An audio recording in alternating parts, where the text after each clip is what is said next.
baraka.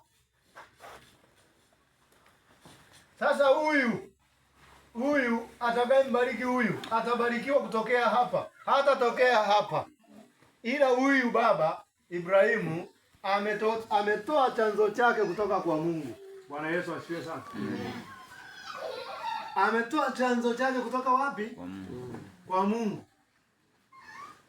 Ni kama alivyo baba mzazi wa mtu. Baba mzazi wa mtu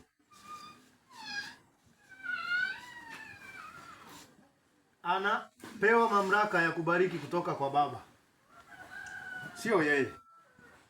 Ndio maana Biblia inasema heshimu baba yako na mama yako, siku zako zipate kuwa ngapi?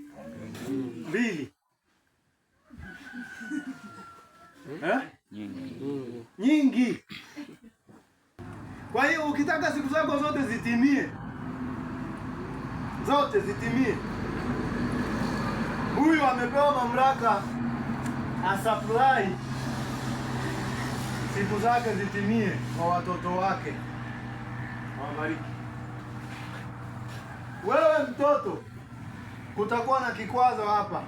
Kwa kweli kikwazo hiki, ukikosana na hiki, mimi nakwambia mchungaji hataweza kukiondoa, utakiondoa wewe kikwazo hicho, sababu huyu alipewa mamlaka kutoka kwa mwenye chanzo. Mwenye chanzo hataweza kukuruhusu mchungaji aweze kukitoa chanzo kingine kitoke mahali alikokosea mtu, baba yake au mama yake. Mchungaji atamwambia nenda kapatane na baba yako, ndio laana hiyo itakutoka.